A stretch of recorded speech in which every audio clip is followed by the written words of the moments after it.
नमस्कार दोस्तों, बहुत ही दुखद घटना है, बहुत ही ट्रेजिक न्यूज है जिसने पूरे देश को अंदर से हिला के रख दिया है। और ये घटना है ट्रेन एक्सीडेंट की। भारत में बहुत ही भयानक, बहुत ही भीषण ट्रेन एक्सीडेंट हो गया है और ये ट्रेन एक्सीडेंट हुआ है उड़ीसा राज्य के अंदर। और एक नहीं, दो नहीं, तीन ट्रेनें आपस में भिड़ चुकी है और ट्रेनें भिड़ने के कारण 294 लोगों से ज्यादा लोगों की मृत्यु हो चुकी है और अभी भी मृत्यु बढ़ती जा रही है। 1000 से ज्यादा लोग सीरियसली इंजर्ड है, घायल हो चुके हैं। भारत के उड़ीसा राज्य के अंदर ट्रेन एक्सीडेंट इतना भीषण हुआ है कि आप ये इमेज देख सकते हैं। इसके अलावा ये देखो जरा इमेज ध्यान से, इतना भयानक और भीषण ट्रेन एक्सीडेंट हुआ है कि लोगों को निकालने में ही बड़ी दिक्कत हो रही है। ठीक है, तीन ट्रेनें आपस में भिड़ गई है। एक इसमें मालगाड़ी थी, एक इसमें कोरोमंडल एक्सप्रेस थी और एक इसमें हावड़ा एक्सप्रेस थी। हम समझेंगे कि ये ट्रेन एक्सीडेंट हुआ कैसे, क्या रीजन है, क्या ये हमारे सिस्टम का फेलियर है। इसके अलावा देखो जरा इन पत्तियों को ध्यान से देखो। पत्तियां, आपको पता है कि लोहे कितना मजबूत होता है ट्रेन का लोहा, और पत्तियां बिल्कुल चकनाचूर हो गई है। तो ये एक्सीडेंट हुआ है। भारत का एक राज्य है उड़ीसा राज्य। उड़ीसा राज्य का एक जिला है बालासोर जिला, और बालासोर जिले में एक लोकल रेलवे स्टेशन पड़ता है जिसका नाम है बहानगा बाजार स्टेशन। और यहां पर तीन ट्रेनें भिड़ चुकी है और बहुत ही भयानक और भीषण ट्रेन एक्सीडेंट हुआ है। ऐसी घटना भारत में पहले कभी हुई नहीं है। अगर हम 1981 में देखें तो एक घटना जरूर हुई थी बिहार में। 1981 में 800 से ज्यादा लोगों की मृत्यु हुई थी। उसके बाद ये दूसरा सबसे बड़ा ट्रेन एक्सीडेंट माना जाता है। ठीक है, अब हम समझते हैं कि ट्रेन एक्सीडेंट आखिर हुआ कैसे है, क्या रीजन है इसमें। देखो ध्यान से समझना इस चार्ट को। एक ट्रेन थी जिसका नाम था कोरोमंडल एक्सप्रेस। कोरोमंडल एक्सप्रेस शालीमार, पश्चिम बंगाल के शालीमार से जा रही थी चेन्नई की तरफ। ये कोरोमंडल एक्सप्रेस है, पश्चिम बंगाल के शालीमार से ये जा रही थी चेन्नई की तरफ। एक हावड़ा एक्सप्रेस भी थी, दोनों ही पैसेंजर गाड़ी है, यात्रियों की गाड़ी है। हावड़ा एक्सप्रेस बेंगलुरु से हावड़ा की तरफ जा रही थी, बेंगलुरु से हावड़ा की तरफ जा रही थी रेलगाड़ी।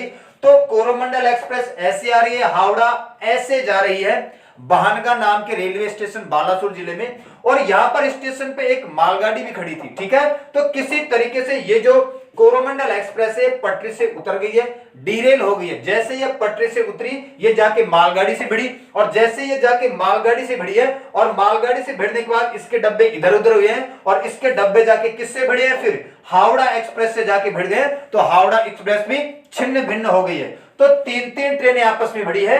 कोरोमंडल एक्सप्रेस जा रही थी शालीमार से चेन्नई, ये यहां पर स्टेशन पे जो मालगाड़ी खड़ी थी उससे भिड़ चुकी है। और जैसे ये स्टेशन पे मालगाड़ी से भिड़ी है, इधर से जो हावड़ा एक्सप्रेस आ रही थी जो कि बेंगलुरु से हावड़ा की तरफ जा रही थी, उससे फिर इसका डब्बा टकरा जाता है और तीनों की तीनों रेलगाड़ियां आपस में भिड़ जाती है। और ये एक्सीडेंट इतना भयानक है जिसमें अब तक 294 लोगों की मृत्यु हो चुकी है।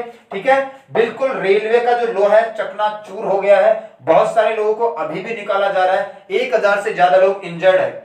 अगर हम दुनिया में डेथ टोल को देखें, अगर हम दुनिया में ध्यान से देखें कि दुनिया में सबसे ज्यादा एक्सीडेंट कब हुए हैं, कहां पर हुए हैं, तो एक बार इस सारणी को ध्यान से देखना सभी बच्चे, आपको पता लग जाएगा कि हमारे सिस्टम का कितना बड़ा फेलियर है। इस वक्त ऐसा नहीं होना चाहिए था। ठीक है, इस वक्त ऐसा बिल्कुल नहीं होना चाहिए था। इसको जरा ध्यान से देखो इस सारणी को। ठीक है, आप इसमें एक बार डेट को देखो कि दुनिया में ज्यादातर ट्रेन एक्सीडेंट कब हुआ करते थे, 90s के आसपास, 20वीं सदी में हुआ करते थे। अब 21वीं सदी में जी रहे हैं, तो 20वीं सदी में 1900 के आसपास आपको पता है कितनी टेक्नोलॉजी नहीं थी, हमारे पास इतना मशीनीकरण, मॉडर्नाइजेशन नहीं था, तो हमें पता नहीं था कि ट्रेन को रोकना कैसे है, पटरी से कैसे चढ़ाना, कैसे उतारना। तो देखो ज्यादातर ट्रेन एक्स 1900 दुनिया का सबसे बड़ा ट्रेन हादसा हुआ था श्रीलंका के अंदर 2004 में।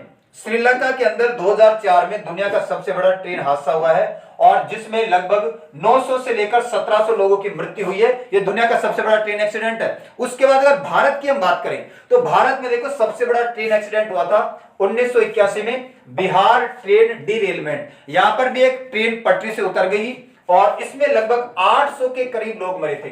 तो भारत में सबसे बड़ा ट्रेन एक्सीडेंट 1981 में हुआ था बिहार में, और इसमें लगभग 800 से ज्यादा लोगों की मृत्यु हुई है। और अब जरा ध्यान से देखना, ये उड़ीसा का जो ट्रेन एक्सीडेंट है, उड़ीसा का ट्रेन एक्सीडेंट आपको यहां पर दिखाई दे रहा होगा। ठीक है, उड़ीसा का ट्रेन एक्सीडेंट यहां पर देखो। अब उड़ीसा का ट्रेन एक्सीडेंट आ चुका है, ये रहा, और 294 लोग। भारत का दूसरा सबसे बड़ा ट्रेन एक्सीडेंट माना जाता है जिसमें 294 लोगों की तो मृत्यु हो चुकी है और स्टिल काउंटिंग, अभी भी काउंटिंग चल रही है।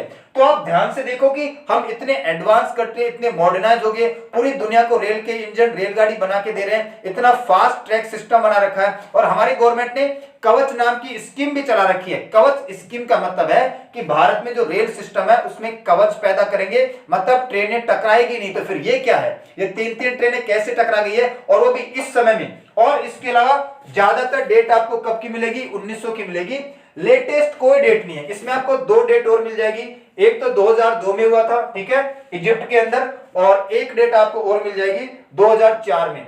तो 2002, 2004 भी आज से 20 साल पहले की बात है। इन 15-20 सालों में इतना बड़ा रेल एक्सीडेंट हुआ ही नहीं। और भारत जैसे इतने सक्षम देश में हो जाना, अफ्रीकन कंट्री में हो जाना अलग बात है, वहां पर टेक्नोलॉजी नहीं है, इतना सिस्टम अच्छा नहीं है। हम इतने सक्षम हैं, ठीक है, आत्मनिर्भर है रेल के मामले में, फिर भी इतना बड़ा स्टेशन हो गया। कहीं ना कहीं हमारे फेलियर है, हमारे सिस्टम का फेलियर है। अब रेल मंत्री ने तो ये कहा कि भाई ट्रेन की पटरी ट्रेन से उतर गई थी, ठीक है, सॉरी, ट्रेन रेल की पटरी से उतर गई थी और ये ट्रेन एक्सीडेंट अकर हो गया, तो ऐसा कुछ भी नहीं है, ठीक है। और आप सभी को पता है कि हमारे प्रधानमंत्री नरेंद्र मोदी अब विजिट करने जा पहुंचे। कहां पर, ये विजिट करने पहुंच चुके हैं और इन्होंने एक मीटिंग भी ली है, बहुत ही सीरियस मीटिंग ली है। ये आपको देख रहा है प्रधानमंत्री नरेंद्र मोदी है, और ये साइट पर जाके आए हैं, तुरंत पहुंच गए हैं और सांत्वना दी है, लोगों के लिए कुछ राहत सामग्री भी पहुंचाई है और उनके लिए कुछ राहत पैसा भी दिया जाएगा उनको 5-5 लाख के आसपास, और हॉस्पिटल में भी विजिट करके आए हैं। तो भारत जैसे इतने सक्षम देश के अंदर ऐसा होना अच्छी बात नहीं है, बहुत ही भीषण भयानक ट्रेन एक्सीडेंट है। सभी को जल्दी से जल्दी ठीक होने की कामना करते हैं। मिलते हैं नेक्स्ट वीडियो में, तब तक के लिए सभी को धन्यवाद।